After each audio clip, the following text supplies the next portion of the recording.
Hello everyone, welcome to today's episode of the Dough Doctor. This is our Thanksgiving episode. I am your host and baking expert, Chef Colette, and today we are going to be working together to make our dough for Thanksgiving pies. And this way it's going to be done, and you won't have to worry about it until the day before you want to make your pies. I see bakers are dropping in. Welcome, welcome. Please put in the comments where you're logging on from and what are you working on this weekend. My guess, maybe your grocery list, maybe you have your groceries for Thanksgiving already set. That would be really lucky. We have 2 questions to start, but as always, bakers, drop your questions into the comments because after demo, I can answer them because that's my job. All right, everyone.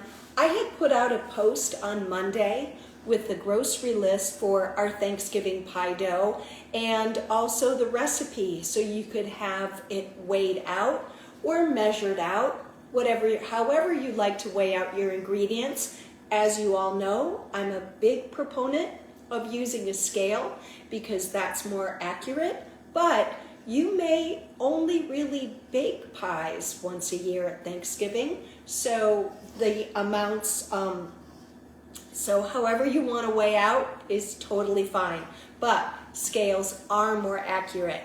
Oh, hello AC from Fraser, Colorado. Awesome. Don't be shy. Let me know where you're logging on from. All right, everybody. So I'm going to just give you a minute or 2 to get settled. Make sure you have your ingredients. This will be replayed on Instagram, and so you can watch it again if you're not ready to assemble your dough. But for those of you who are, I'm just going to give you a moment to get started. And let's just get to the 2 questions I have, because the first question, which came from our baker AC, and it was, what are some of my favorite brands of butter? Wow, that's a loaded question, and a question that I have gotten over the years quite a little bit. For the most part, I live in California, and I have Trader Joe's close by. For the most part, my preferred baking butter is the Trader Joe's brand. Now, Trader Joe's as a chain usually slaps its label on pretty much local brands, and the Trader Joe's brand seems to behave pretty much like Challenge. And anybody in California knows of Challenge butter. It's a local butter. It kind of depends where you are. So for the most part, I use Trader Joe's. But if, bakers, you are creating a recipe where butter is the star, you may want to buy a more premium European style butter. Now for this pie crust, where we're going to have 1 or 2 layers of pastry and fillings, I'm not quite sure how necessary it is to spend up. But if you want to, I can guarantee you a brand like Plugra, Land O'Lakes European, President, Lurpak. Ooh, I'm getting in the stratosphere here. You will taste that. You'll taste the premium butter flavor. However, it will be overshadowed by fillings, so that's a decision. I'm using Trader Joe's for today's demo, but it's up to you guys. It's totally up to you. Now, when should you absolutely use a premium European style butter?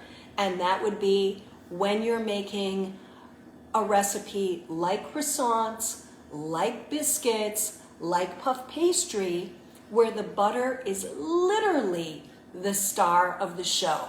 That's when you want to spend up and use a posh butter. But for most of your regular baking, your workhorse, grocery store, Trader Joe's brand is okay, because especially in recipes where we're adding a lot of other ingredients that are going to be so strong, we won't really taste that beautiful butter flavor. All right? Okay, great question. Kind of a roundabout answer, but that's okay. The next question wasn't related to pies or pie crust. It was about egg replacer. This came in through the Craftsy platform, and I thought, you know what?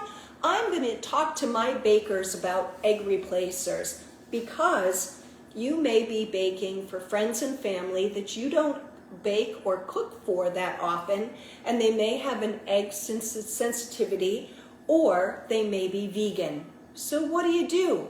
Well, eggs are not, you can't use eggs. So you have a couple options. One, ground flaxseed, and the ratio is 1 part flaxseed to 3 parts cool water. You can use that.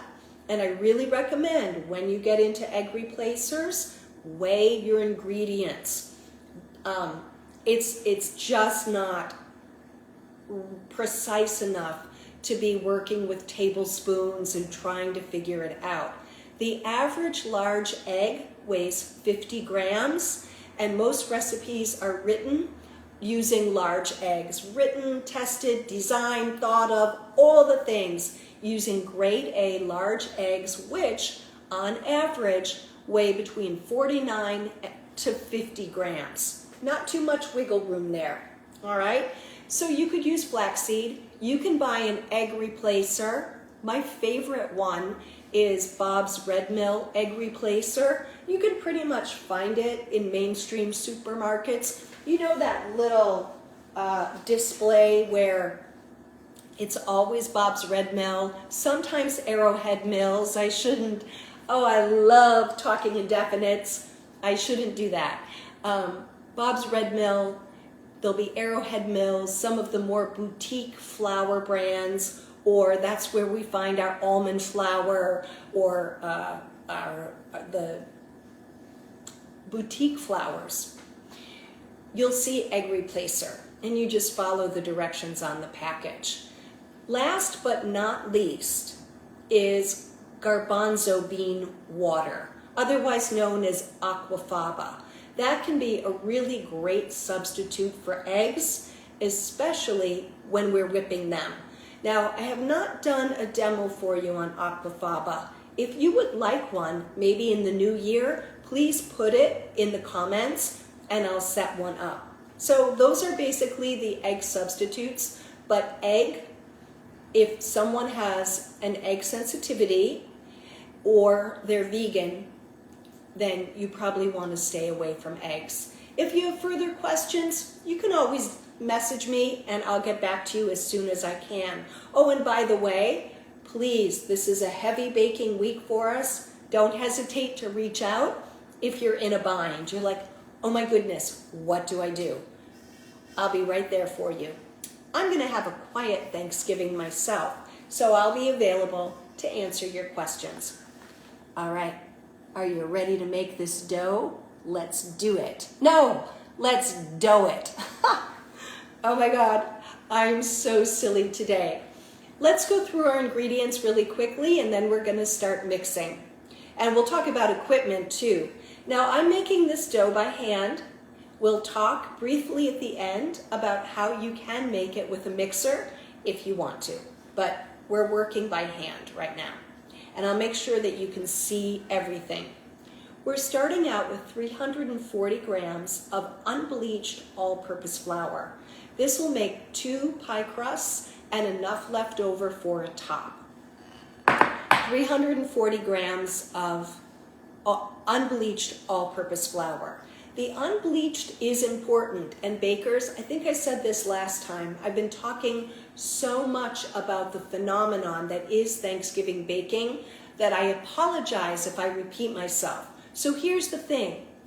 Ingredients are we see the end caps, we see the displays. There'll be sugar, there'll be all-purpose flour, there's pumpkin, evaporated milk, so many things on display for Thanksgiving and the holidays. Watch your all-purpose flour. If it's on sale, check the bag, make sure it's unbleached. Just because when we're rolling out dough, we want unbleached flour because the bleaching process works on the gluten strands, and making a pie crust with bleached flour can really cause a lot of springback and shrinkage. And that's where you do all this work, you line the pie pan, and then it shrinks down the side of the pie pan. So watch the bleached all-purpose flour. King Arthur, unbleached all-purpose flour, of course. We love our friends at King Arthur. And then also gold medal. Different parts of the country, it's clearly marked. Here on the West Coast, it shows up in an orange bag, but that's not an absolute. Check your labels. All right? And then this, in order to help it be more extensible, that's your vocabulary word for the day, which means easy to roll out. We're adding a little bit of shortening. Now, if you don't want to use shortening, you're going to substitute the same amount of butter. You may notice when you roll out that it cracks a little bit more with the butter, but you can just press the edges together. It's totally fine. But for this demo, I do have the shortening, and I think it's 76 grams, and I actually had it in the freezer. The shortening will break down more quickly than the butter, so we're going to add it after the butter, and I keep it frozen. Speaking of butter, here is the butter, and it is cut up into small pieces so that it breaks down pretty quickly. We want to get our dough together as quickly as possible without a lot of handling. Now, there are pastry chefs that grate the butter and freeze it and then add it to the dry ingredients. And that's perfectly credible if that's what you like to do. But just know that the finer the butter is broken down, the more quickly it's going to assimilate into the dry ingredients. Then we have a little bit of sugar, granulated sugar, which aids in caramelization. It's not going to really give it that much flavor. We have these sweet fillings that we're adding, so just a little bit of sugar aids in the crust browning. And then a little bit of apple cider vinegar. Now, don't panic, bakers. If you don't have apple cider vinegar, you can use any vinegar except maybe balsamic. That's a little bit strong. But apple cider is probably the most preferred. And you can also use lemon juice. And if you have fresh lemon juice, that's fine.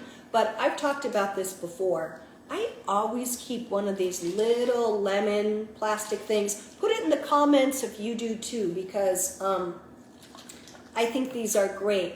Oh, and then Snoozin' Susan, I see. Let me just get through this and let's see if I can get you to, maybe I can actually make that work. All right? Great. Okay. And then of course salt. We always need a little bit of salt. You might wonder about salt in baking recipes. In a recipe that's not a yeasted bread, where salt helps control the rate of fermentation and the yeast, in a regular baking recipe, it makes our product taste less sweet. So it is important, even that small amount. Now, the way I have engineered this recipe is so that you would not have to guess with the water.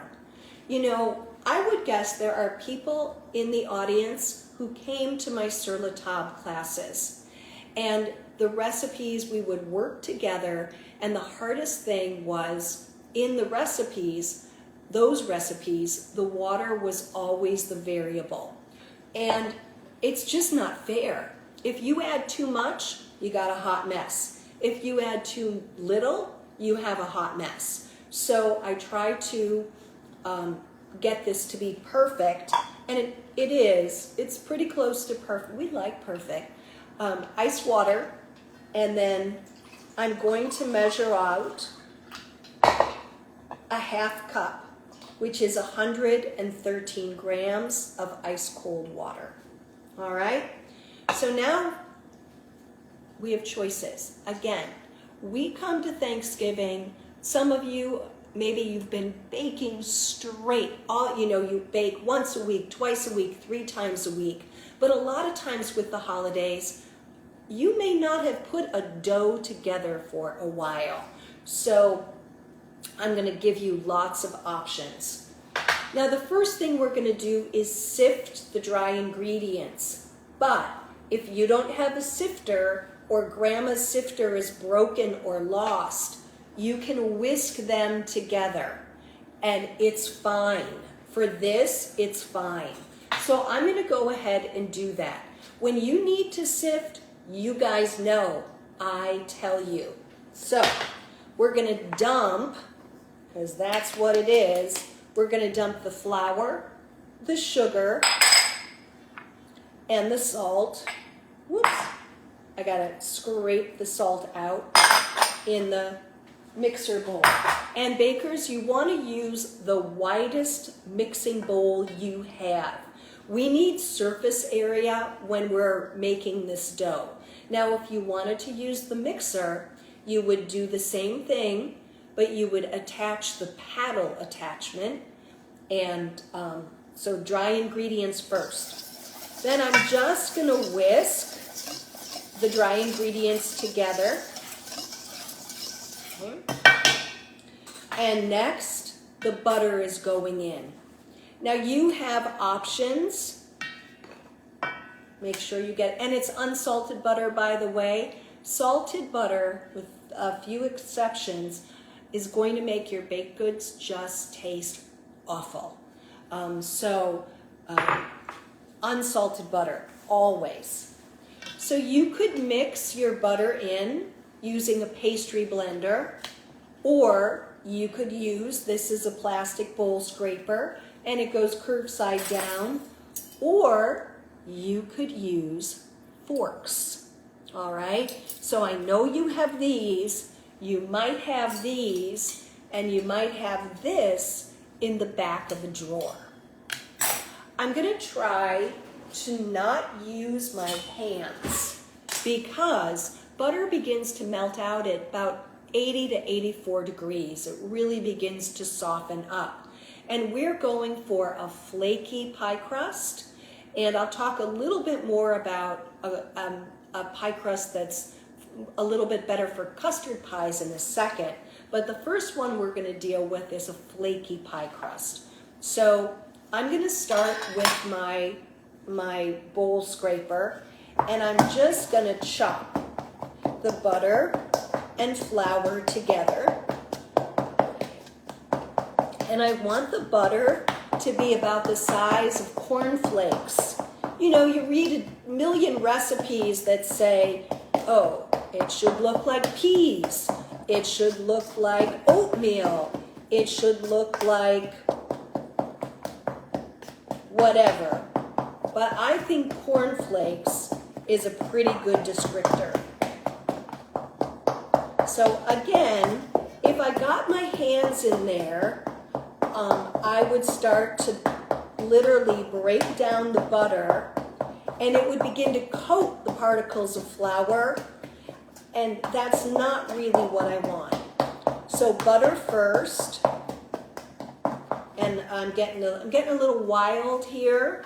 So I'm just going to take my scraper and get my dry ingredients. My work surface has been fully sanitized.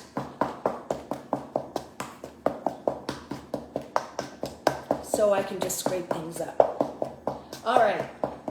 Put in the comments while we're working, how many are you cooking for or baking for this Thanksgiving? All right, so I've got, my butter is broken down, and if you can see, bakers, it's about that size. about the size of cornflakes. Oh, I apologize, I have flour. It's making my face itch. Okay, now the very cold shortening is going in. And even though this was frozen like 4 minutes ago, you're going to be JG 4. That's not too bad. Anybody cooking for a really big crowd? So that I'm chopping, and then I just want to show you too, you might have one of these and you just go at it. But the problem, well, I shouldn't say that. The problem with the pastry blender, it's not really a problem, but you'll see how the fat gets stuck. So what you want to do is just periodically scrape it, okay? Now, if you're making a custard pie, like a pumpkin pie, and we really want the matrix of the dough to be finer so it holds that custard in, then what you want to do is actually cut the fat in a little bit finer. But if you're doing like an apple pie or a pear pie or a fruit pie, we normally go for flake. Anybody doing a cranberry apple pie? And for Monday, I'm hoping, God willing, I'm going to post a pumpkin. I'm going to use this dough to post pumpkin apple hand pies. So that's kind of fun. So or is anybody doing a pecan pie? That's super yummy. All right, I want to show you guys this because it's really perfect. This is exactly the size that I want for the butter and for the shortening. And I'm really happy with this. Now, if I was making a pumpkin pie, I would probably keep chopping at it for another 30 to 45 seconds, and then I would stop. When we're going for a pie crust where we're making a pumpkin pie, and pumpkin is a custard, and we want that matrix of the dough. Sorry, I got Keanu Reeves on my mind, I apologize. But you know, we want the dough to be finer, the texture of the dough not to be flaky, but be a little bit tighter knit. That all comes from same recipe, nothing different, except the fat is cut in more. The pieces will be smaller. Then we're talking more like our oatmeal or our peas, smaller, smaller, smaller. Okay? Oh, 3, chef? Okay, great. All right. So now, I mentioned the lemon juice and the apple cider vinegar.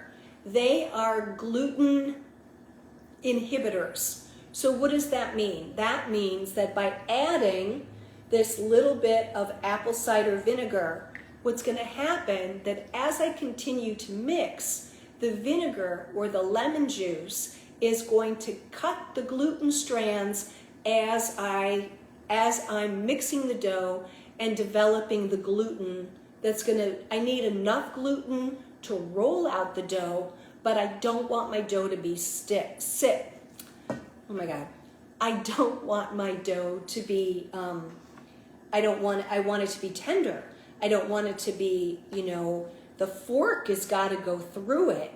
I don't want to have tough dough. So this and this, either one, this is the insurance. And you may have had that mythical family member, living or dead, who made the best pies, and they kept their recipe a secret. And I would put money, and I'm not really a betting girl, that it was apple cider vinegar that they were adding that was the secret ingredient to their fabulous pie crust. But these days, everyone, we have the internet. Nothing is a secret, so now everybody knows. But you might not have known the why. So it's cutting the gluten. Now, remember, I measured out my water, so I'm not going to guess. I'm not going to dribble I'm not going to dribble some in, mix, I know for this particular amount of flour and fat, and if the fat is cut in like this, and even a little bit finer, this is the perfect amount of water. And it's got to be ice cold, all right? So I'm just dumping it in. Have a heart attack, all the water's in, okay? Then, you know, and you could use a fork. Again, I didn't use the forks, but you would just mash the fat in there. You can use a fork to mix, okay? But my most favorite tool is this, because I can get in there and I can really work the water through. The other thing you need to do is make sure you got all of it, all right? And it's gonna look dry initially, and this is where all my Sur La Table students, not all, but many of them, would look up like, oh my God, it's not gonna work, but just trust me. And what I'm doing, and if you don't have this, you can get in here with your hand, and you can just, I'm folding it, keep it in the bowl, because the second you get it out of the bowl, you are just gonna die, because it's gonna be a hot mess on your counter, and it won't be fun. So keep it in the bowl. I have seen, after all these years, and we don't need to talk about how many years it's been, I've seen everything go wrong. So I want you to keep it. I would never steer you wrong. So I want you to keep it. Look at this. It's working. I know it looks like I'm working hard, and I am, but I'm keeping it light, and now I'm going to get it out of the bowl. We're going to get rid of the bowl, and I'm going to teach you a French technique called fraisage. You're going to use the heel of your hand, and you're just going to kind of see how it's a little bit dry and cracked. What I don't want you to do is knead it. And I know I've got some, Mama Tiger, if you do exactly what I did, Mama Tiger just asked, do you feel you need more water, or just leave it? The thing is, get it as far as you can. Like you saw me press it into the bowl before you're tempted to add water. Because when we mix by hand, it takes a while for that hydration, for the water to work through the flour. The starch granules, I don't mean to get all sciencey, but the starch granules have to swell before that happens. And that takes a little bit because we're working at a lower rate, okay? We're a slower rate than a mixer. So I did not add any more water, but you guys saw me, I made sure that I got every little bit out of this tiny cup. And that it has to be accurate. And I probably should have weighed, not just poured, but these little cups are pretty good. If it is bone dry, or if you have a lot of powder in your bowl and you're like, it's not happening, you're gonna add water, 1 tablespoon at a time, under whatever dough mass you have, so that as you push and fold, you're going to work that water in, all right?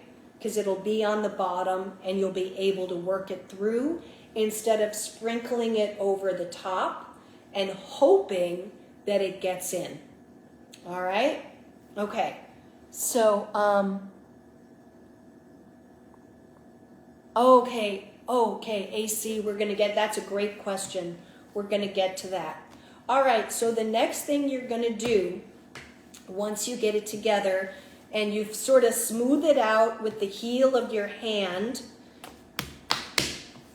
we're gonna wrap it in plastic wrap. I would just cut it in half, and we're gonna form it into discs. You can be super fancy and weigh it and divide it in half perfectly, or you can eyeball it. The pastry police are not coming. So this will make 2 8 to 9 inch pies, and then with the scraps you can make a lattice and a top. But I would recommend, if you want double crust pies, double this recipe. But unless you make pie dough all the time, I would do 2 separate batches. I know that sounds fiddly, but trust me, it's easier to handle, all right? Okay. And if you're gonna go gung-ho and use your mixer, you're gonna pulse off and on to get the fat and flour connected, and then you're going to basically mix once the water goes in until it's the barest of a cohesive dough. You're not going to wait until it's really super formed. You're going to let the mixer do the minimum of the work, take the bowl off, and then finish it by hand. Okay? Then we're going to take plastic wrap. And I really recommend, and I've been decluttering the kitchen like crazy. I don't have a rolling pin handy, but I'm just gonna flatten it out with my hand. And then the dough will go into the freezer up until the day before you wanna make your pies, all right? So if anybody is working along, how are you doing? Do you have your dough made? Okay. And the other thing I want to show you, if we're making flaky pie dough, we want to be able to see little bits of butter. All right? Okay. And then I'm going to put it in a bag, and I do save my bags. So I'd put it in a Ziploc freezer bag or a baggie, whatever you guys have. It does need a little bit more protection than the plastic wrap. Unfortunately, wax paper, parchment paper doesn't do well in the freezer, and the pie dough, if air gets on it, it will dry out and get very, it'll be affected. It won't be good. So you want to put it in a plastic bag, put it in the freezer, then the night before, it's going to go in the refrigerator and thaw overnight, and then you roll it out the next day. I do recommend, once your pies are rolled out, chill the rolled out pie shell for at least 30 minutes before baking or blind baking. That will help it hold its shape. Now, I feel a question coming. I hear it, I feel it. You might be thinking, why can't I just put it in the refrigerator? Why do I have to freeze it? Well, when we create a dough that doesn't have a lot of sugar or really a ton of fat, I know it felt like a lot of fat, then what happens is as the dough sits in the refrigerator, it begins to, on the flour, there's enzymatic activity in the flour, kind of like apples and pears browning once we cut them open, and it's oxidation. And so if I just threw this in the fridge, by the time I wanted it for Wednesday, it would be as gray as the counter. Would it hurt? Would it make anybody sick? No, but it would bake up gray like the counter. Mama Tiger has a great question, but I have AC's question to get to. Mama Tiger, hold it. I gotta find here we go. Okay, So AC's question, we're going back, bakers. She says, I used a bread machine, but it uses active rapid yeast, and I didn't have it, so I used instant, and the bread sinks when it is baked. Was it because of the yeast? AC, it's possible. Normally you would not have that problem. And most bread machines use instant yeast because the bread machine works by robotic action. So it has to be instant yeast for the most part because the yeast doesn't get hydrated in the process unless you make the dough bypass the mixing and then throw the dough in the bread machine and just go from whatever stage start from where you've bypassed. That's more of let us know. I'm going to go on to Mama Tiger's question. Was it raw in the center? Because if it was underbaked or raw, then I would say there's something wrong with the bread machine. Bread machines are normally pretty sturdy little machinas. So let us know, AC, okay? All right. Now, Mama Tiger, when making fruit pies, how do you keep the crust from getting soggy? You can blind bake. You can partially bake the bottom crust, which will set the bottom. It's just lining the pie pan with like parchment paper that's been crumpled and filling it with beans and baking it for like 20 minutes to just barely set the crust. But the problem with that, bakers, if you're making a 2-crust pie, it's kind of a disaster. It works really well for custard pies or pies that are not going to have a topping, a top crust. So it depends on the style. If you're going to do like a crumb topping pie, then you could partially bake the bottom crust. But what I recommend when you're making, if you want to have a double crust fruit pie and you want to have the edges of the pie crust crimped really beautifully and really have a lovely classic pie, then what can really help with the juices is by putting, this is crumb, you're like, what has she got? This is crumb topping, and I have recipes for this on the website. You can also Google them. It's usually equal parts butter, flour, and sugar. Sometimes it's a little bit different, and this can go on top of the pie, but a little bit of this between the crust and the filling can absorb moisture. And also watch your filling recipe. If you, a lot of times with fruit pies, we just mix them with flour and the juices from the fruit and sugar. Cinnamon is a natural thickener, but depending on the fruit, it can make a lot of juice. If it makes a lot of juice, we tend to make a soggy pie. We have that little bit of, we get a soggy bottom, as Mary Berry used to talk about all the time on the Great British Baking Show. And another great question. All right, so, and you could even use like unflavored breadcrumbs if you didn't have the crumb topping or you don't have time to make it. Just something underneath that fruit and they pretty much disappear. I've also used graham cracker crumbs in a pinch. So that's sort of the fix for fruit pies, but watch your recipe. I really feel that we're set up for success with fruit pies if we cook the filling a little bit and we use cornstarch and water as a thickener.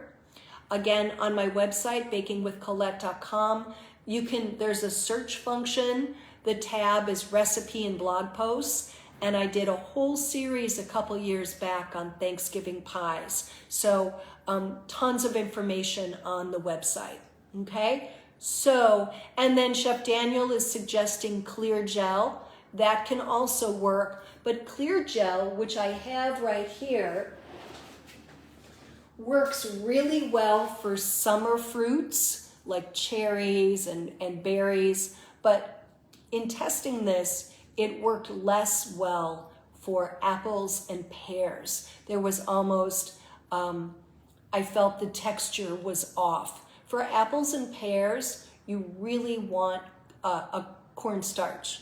And I know I have a recipe. The blog post title was Let's Practice Pies. And if you search it, or Thanksgiving, or pies, they'll all come up. So instant clear gel, we talked about it a lot last summer. I did a whole Craftsy live about this, and cherry pies, but not really one I would endorse for our more fall, our apple, pear, apple cranberry, whatever it is that you guys, whatever fruit pies you're making. All right. So JG has a great question. When to butter and when not to butter the pie pan? For pies, no buttering, unless it's a cookie crust. All right. And the reason for that, when we're working with pie dough, there's plenty of fat in the crust. It will not stick. If you butter the pie pan and you line it with pie pastry like we just made, it's going to, when you bake it, it's going to slide down the pan.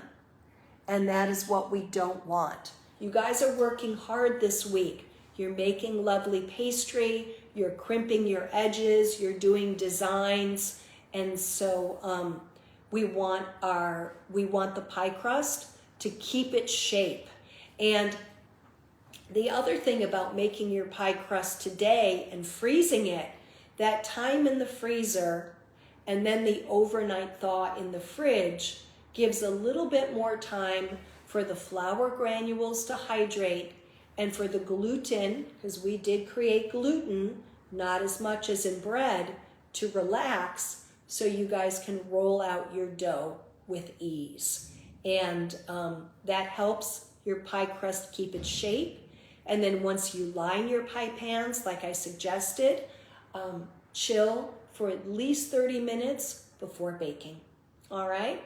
And most tarts, if you're going to make a tart, we don't grease that pan either, because again, the grease would, the butter or spray, whatever we used, would cause the dough to slide down the pan.